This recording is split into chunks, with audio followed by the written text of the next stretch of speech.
Assalamualaikum warahmatullahi wabarakatuh. Bapak Ibu, ya salam kenal. Saya Okta Wirawan. Bisa dipanggil Okta atau Abuya.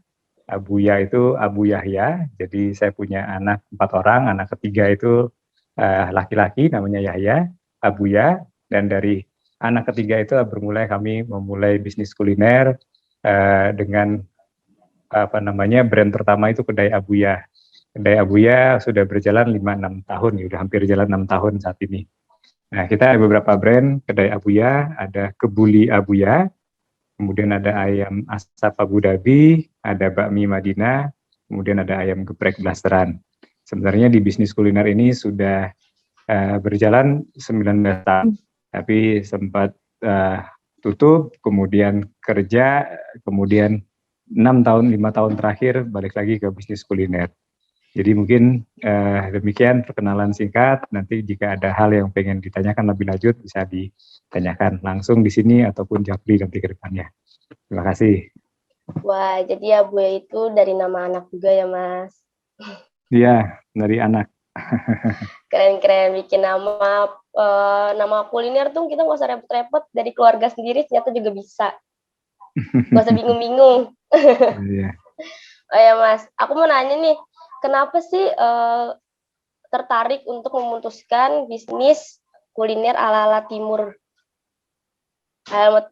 Tengah gitu? Inspirasinya dari mana gitu kan? Kita penasaran semuanya. Jadi kalau mau bisnis sih sebenarnya nggak ada tujuan kenapa harus Timur Tengah, karena ngelihat ada opportunity market di sana. Di Indonesia kalau mungkin kita sama-sama tahu ya, Korean food, Japanese food, Indonesian food, dan Arabian food adalah 4 besar jenis makanan yang banyak yang suka di Indonesia. Nah, mungkin Korean food, Japanese food itu karakternya sama saya pribadi kurang pas. Jadi saya juga sukanya makanan Timur Tengah. Saya suka kebuli, saya suka ayam asap dan lain-lain. Jadi suka rempah-rempahan.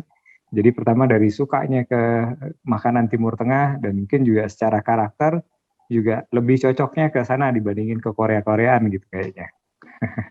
Oh, jadi makanan kesukaan gitu ya, dijadiin, wah ada peluangnya nih, kenapa enggak sih makanan kesukaan kita gitu ya, Mas? Betul, betul. Mas, kalau boleh tahu, usahanya ini udah ada cabang banyak kan? Boleh tahu nggak, Mas, cabangnya di mana aja nih? Kalau dari all brand itu kita sudah buka cabang ke-60-an. Kemarin kita baru di Cagar Alam, Kebuli Abuya, itu buka cabang ke-67. Tapi itu multi brand ya, untuk kedai Abuyanya yang lebih banyak, lebih duluan. Tapi sekarang kita lebih expand di Kebuli Abuya. Kebuli Abuya dalam 2 bulan, baru mulai launching Kebuli Abuya itu di Oktober 2021. Artinya baru jalan sekitar 5-6 bulan ini, tapi kita alhamdulillah sudah buka cabang ke-24. Nah, kemarin di Cagar Alam gitu. Tepuk tangan dulu dong, Mas. Ini Mas Okta keren banget, buka cabangnya udah banyak banget nih.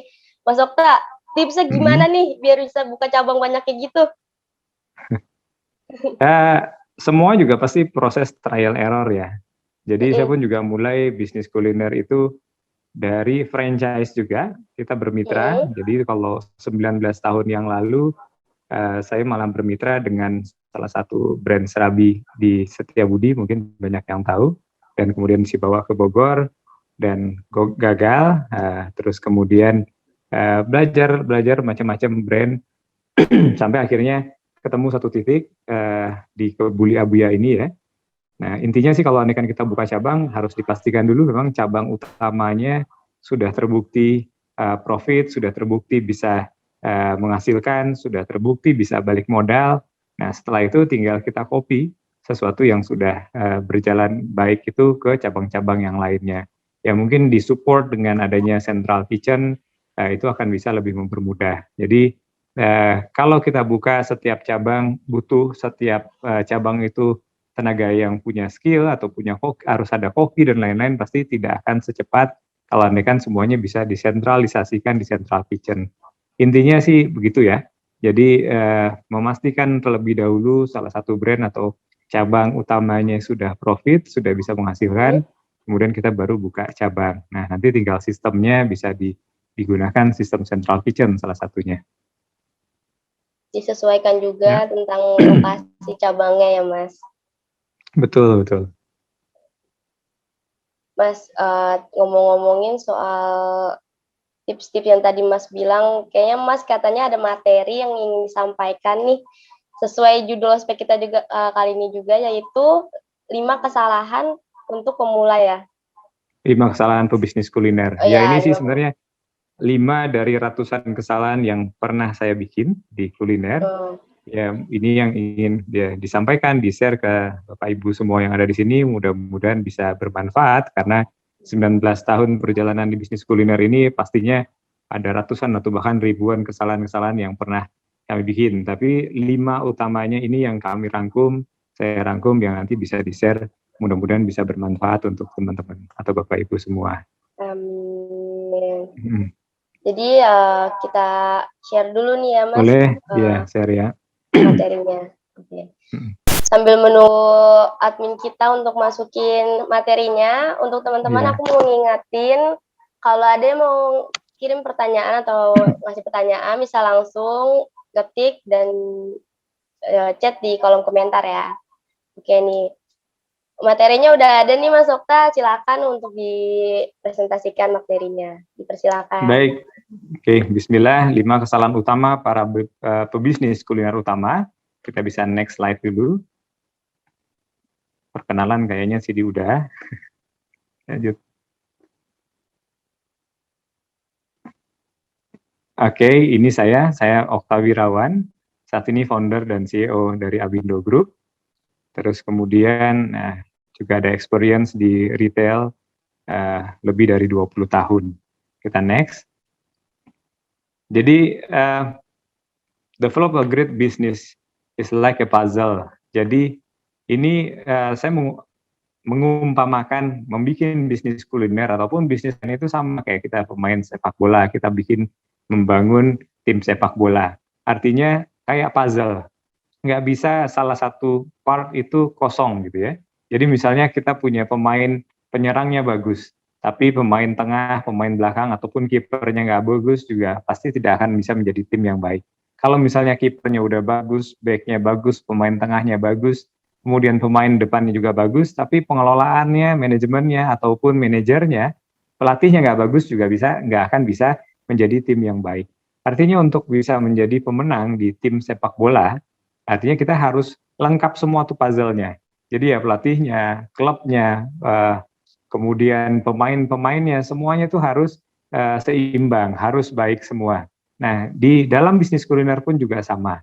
Kita pun juga nggak bisa harga murahnya aja yang ditonjolin, tapi kemudian terkait sama kualitasnya nggak bagus, itu belum tentu nggak bisa sama. Nah, dari poin-poin itu nanti akan saya rangkum ada 5 poin yang nanti bisa menjadi tolak ukur. Minimum kalau andaikan mau bisnisnya bisa berkembang, mau bisa buka cabang, 5 poin ini jangan sampai ada yang kurang gitu ya. Baik, kita bisa lanjut. Baik, ini adalah 5 kesalahan utama. Pertama, terkait sama market. Jadi market ini secara globalnya adalah kalau kita mau jualan sesuatu, di suatu tempat itu, di daerah itu kira-kira cocok nggak? Misalnya contoh, kayak kita mau jualan sate Padang gitu ya. Sate Padang itu kan biasanya pakai daging sapi. Nah, kalau ini kan kita jualan daging sate Padang di Bali gitu misalnya, sementara orang Bali nggak bisa makan sapi, karena kepercayaan ataupun culture-nya mereka di sana, akhirnya itu pasti marketnya nggak cocok gitu misalnya. Atau teman saya kemarin tanya, Mas Okta, saya punya peternakan kambing gitu dia, akikahan. Biasanya kita cuma melayani akikahan. Tapi saat ini kami mau bikin nih restoran khusus stik kambing katanya. Nah, saya cuma nanya, di Indonesia ataupun dimanapun ada nggak contoh brand stik kambing yang kira-kira sudah berhasil dan terbukti jalan gitu. Nah, kemarin kita browsing, cari di Google dan lain-lain, kita nggak nemuin tuh ada stik kambing yang berjalan. Mungkin karena memang masalah terkait sama marketnya kayak gitu. Atau pengalaman saya pribadi, ketika kita franchise Serabi and High dari Bandung, Serabi NH itu adalah, mungkin teman-teman Bapak Ibu semua tahu kalau kan di sana kalau kita makan serabi itu biasanya di malam hari gitu ya. Suasananya yang dingin, terus kemudian mendekati tempat Setiabudi itu kan udah dekat-dekat ke atas ya, dekat-dekat gunungan, jadi lebih dingin. Nah, marketnya itu di malam. Sementara saya bawa ke Bogor, kami buka di samping SMA 7, artinya marketnya kita itu anak-anak SMA. Anak-anak SMA itu adanya di siang hari. Makanan malam hari kami jual di siang hari, marketnya nggak ketemu. Nah, itu adalah kesalahan pertama kami itu. Ketika saya bikin franchise serabi, buka di Bogor, kita cari tempat yang salah lokasinya. Marketnya nggak pas. Marketnya yang ada di malam hari, tapi kita sediakan servis untuk customer yang ada di siang hari. Jadi yang paling pertama, jangan sampai salah menentukan target marketnya. Terus kemudian yang kedua, itu terkait sama raw material atau bahan baku. Nah, ini juga berdasarkan pengalaman pribadi. Mungkin pengalaman teman-teman Bapak Ibu yang lain bisa jadi sama atau bisa jadi beda. Tapi kalau ini pengalaman pribadi, bahan baku itu mempengaruhi banget. Jadi misal kayak kemarin dulu kita pernah bikin salah satu brand, saya sebutin namanya bumbu ireng. Artinya kalau andai kan kita mau jualan atau mau bikin bisnis kuliner, kalau materialnya, bahan bakunya itu sulit, nah ini juga akan susah untuk berkembang. Ada teman juga yang mereka punya jualan kepiting ya, kepiting. Ketika banyak cabang dan mulai berkembang, mereka kesulitan mencari kepiting sampai akhirnya ke Kalimantan, ke Balikpapan dengan biaya transport yang tinggi, akhirnya kosnya nggak masuk, ya akhirnya stuck. Nah itu terkait sama bahan baku. Jadi coba cari bisnis kuliner yang bahan bakunya lebih umum, yang lebih banyak dijumpai, lebih banyak ketersediaan supply-nya. Terus kemudian poin yang ketiga terkait sama competitors analysis. Kita punya brand, salah satu brandnya itu ayam geprek blasteran. Nah mungkin Bapak Ibu juga udah umum banget dengan ayam geprek ini. Nah ayam geprek ini beberapa tahun kemarin tuh sangat booming. Kami pun juga sama. Tapi ketika kita buka salah satu ayam geprek di salah satu titik, bagus, rame, mungkin besok kiri kanannya juga akan buka sama kejadiannya kayak kita. Akhirnya ketika supply-nya lebih besar daripada demand-nya, akhirnya akan jadi price war, perang harga. Jadi ketika kita nggak diskon, kita rame. Kita kasih diskon, kita rame. Tapi kemudian ketika kita nggak diskon, kompetitor yang diskon, mereka yang rame. Akhirnya saling perang harga.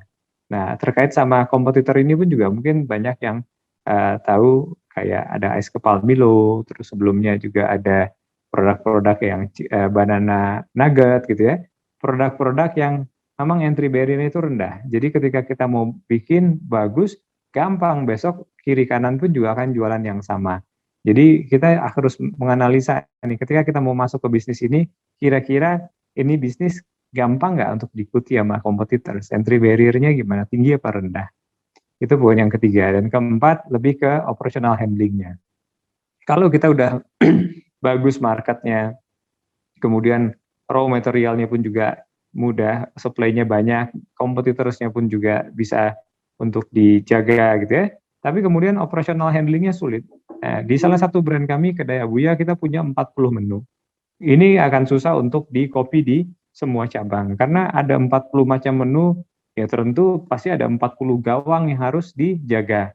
Akan banyak operational handling yang akan susah.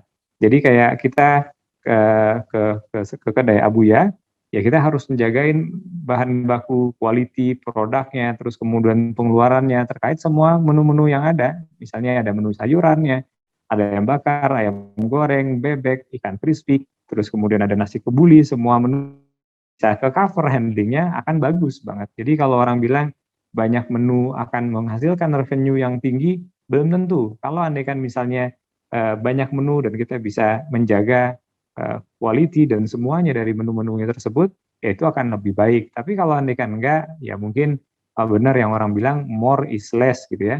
Kadang yang banyak itu menghasilkan yang sedikit. Nah di Kebuli Abuya kita punya satu, cuma ada menu nasi kebuli, ada tambahan martabak dan roti cane. Menunya spesifiknya gitu, fokus, tapi penjualannya bisa lebih optimal dibandingkan brand-brand kami lainnya yang menunya lebih banyak.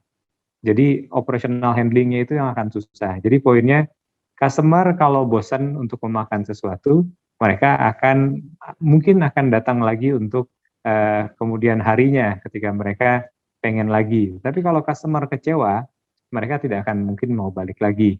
Nah, kalau kita menjualan produk yang banyak menu, artinya banyak poin yang harus kita jaga. Dari 40 menu, 30-nya bagus atau 39-nya memuaskan, satu menu yang akhirnya mengecewakan, yang satu menu itu yang menyebabkan customer nggak balik lagi gitu.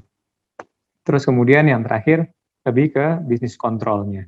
Nah, bisnis kontrol ini sebenarnya luas pembahasannya, tapi spesifiknya gini, kalau kan kita mau bisnis kuliner, semuanya 4 poin tadi sudah bisa terjaga, tapi mengontrol bisnisnya itu susah, itu akan sulit. Misalnya contoh, kalau di satu tempat kita harus punya koki yang profesional gitu ya, kayak teman saya kemarin di salah satu tempat, dia bikin rumah makan Padang, padahal kokinya sudah diberikan fasilitas yang sangat mewah, dia sewa ruko 3 lantai, kemudian di lantai 3-nya udah dibikin kayak apartemen, dan kemudian omsetnya bagus di Ben Hill.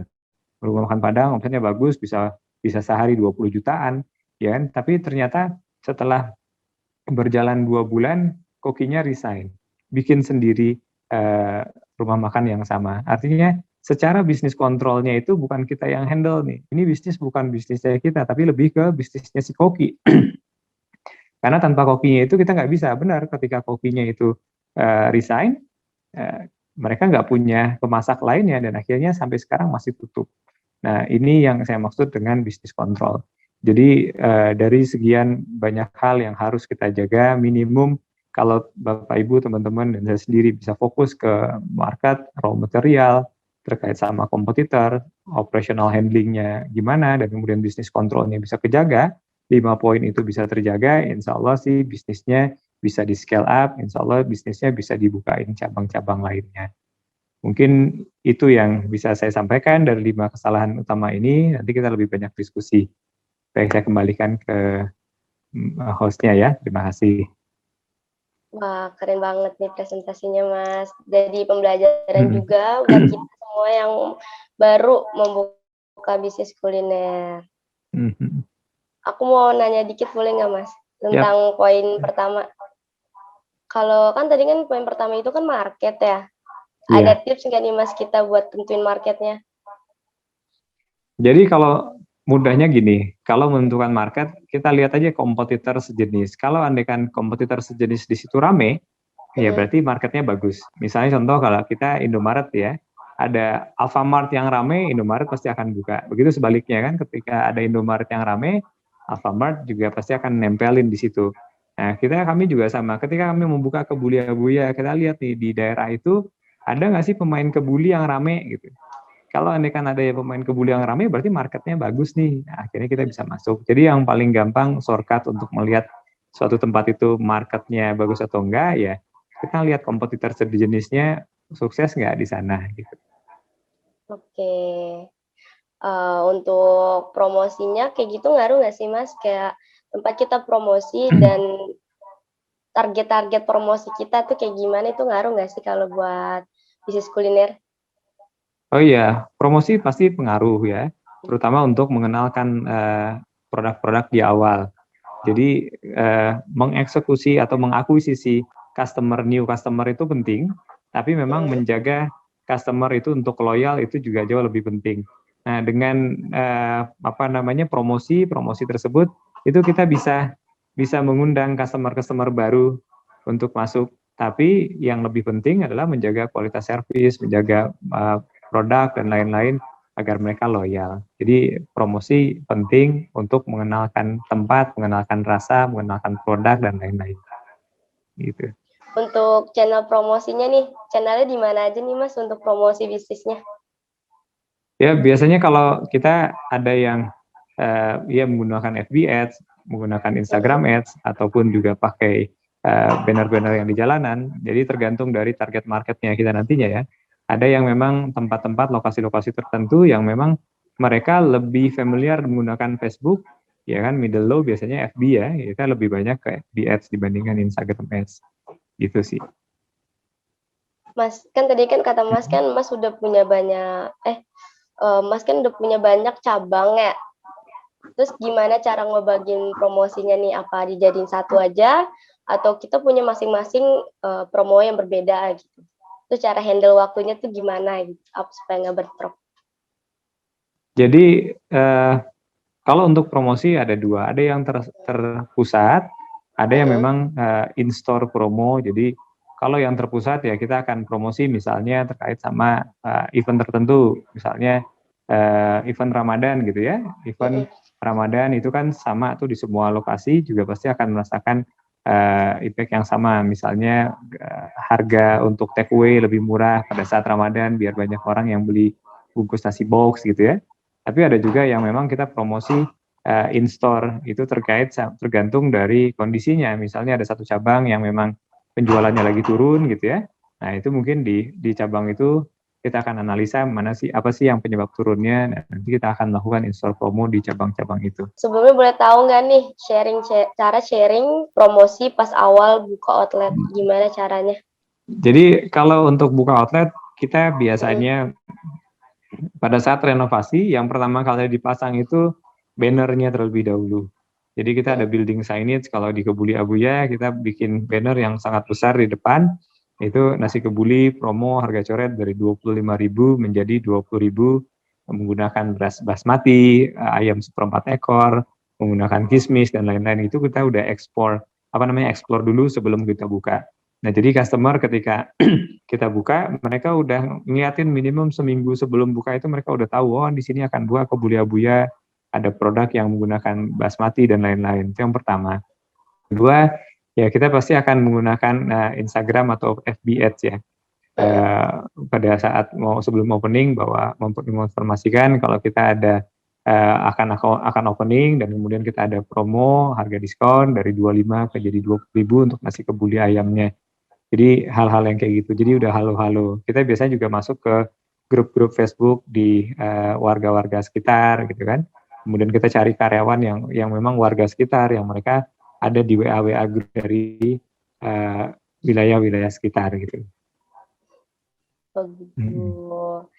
Untuk pembukaan outlet baru sharing cara promonya itu kita harus kasih tahu dulu nih warganya, wah ada yang baru nih guys, gitu ya Mas. Ya, Jangan sampai ketinggalan ya.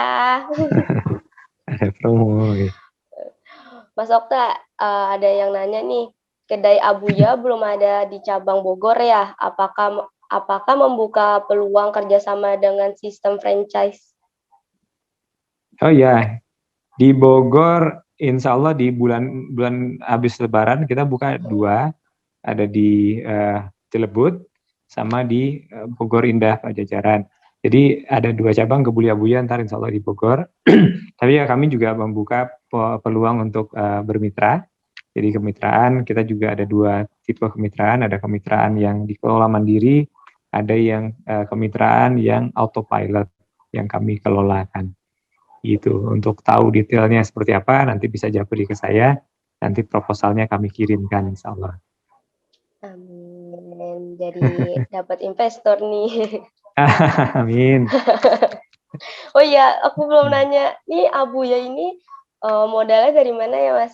Dari Mas sendiri atau sistem kemitraan atau investor atau apa? Saat ini baru ada 2 tipe.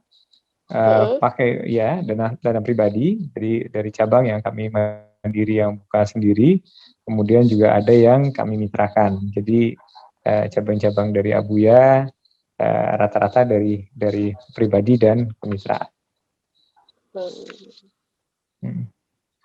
Untuk rencana kedepannya untuk Abuya atau untuk diri Mas Okta sendiri apa nih kalau boleh tahu? Maaf tadi gimana, bisa diulang? Sorry. Rencana kedepannya untuk Abuya dan juga untuk Mas Okta. Rencana kalau mungkin yang follow saya di LinkedIn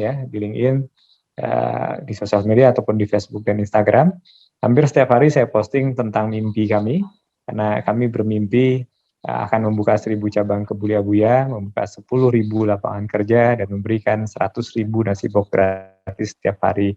Nah, itu mimpi yang kita ulang-ulangin setiap hari di postingan-postingan saya. Jadi memang itu dreams-nya kita, kita bisa buka 1.000 cabang, kita bisa membuka 10.000 lapangan pekerjaan, dan kita berharap dari semua cabang itu bisa membagikan 100 box gratis setiap hari. Totalnya kalau 1.000 cabang berarti 100.000 box nasi gratis setiap hari. Itu sih dreams-nya kami. Alhamdulillah ada niat sedekah juga ya Mas ya. Allah ya. Ya, karena udah sore, boleh kita akhiri aja Mas untuk ospek kita kali ini. Oh ya, boleh baik. Oke, untuk teman-teman semua mau minta tolong dinyalain kameranya karena kita ada sesi untuk foto bersama ya.